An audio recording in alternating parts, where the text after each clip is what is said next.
notre discussion. Moi, ce serait vachement intéressant, je pense, pour moi, pour Damien, mais peut-être pour tout le monde.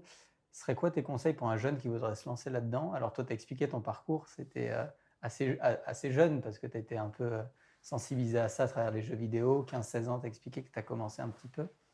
Déjà, c'est quoi tes conseils pour un jeune qui aimerait se lancer là-dedans? Et après, tu parlais aussi de quelque chose qui était très intéressant sur le recrutement de profil. Ouais. Quelle école et quelle université ont peut-être un peu des labels ou des cursus un peu reconnus là-dedans?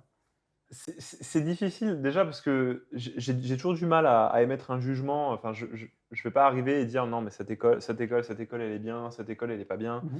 En fait, juste si je reprends mon parcours, donc moi j'ai fait prépa, école d'ingé, j'ai doublé d'un master 2. J'ai eu la chance, vraiment une énorme chance d'être atterri dans une école qui était en plus, moi j'étais pas très bon élève en prépa, donc si vous voulez, j'avais pas un énorme choix.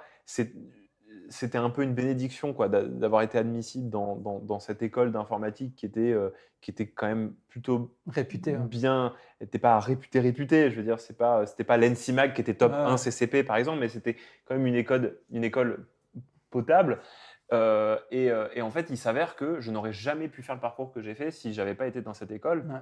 pour la simple et bonne raison qu'ils avaient un partenariat avec Paris-Saclay et que du coup, ils ouvraient la possibilité de doubler le diplôme d'ingé avec Master 2, ouais.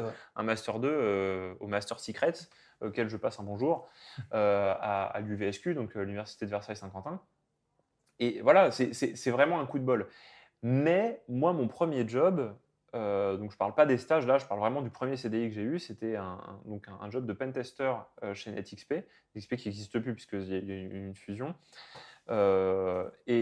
Et en fait, j'ai quand même passé beaucoup de recrutements pour être pentester qui n'ont pas abouti et parce que ce qu'on nous enseigne, quand bien même le master était très réputé, quand bien même l'école était plutôt bonne, quand bien même, bah, ma formation, je veux dire les 2 combinés, c'était une très, très bonne formation. J'avais aucun mal, vraiment aucun mal, parce que ça, c'est un peu la tradition française de voilà, on regarde le CV: «Oh quel bon CV, Mmh. oh ça va être un mec Mmh. super». Ouais, Donc tu passais le premier filtre. c'est ça, passer le prérequis, c'était une facilité déconcertante. J'avais juste envoyé mon CV globalement, même pas de lettre de motivation ni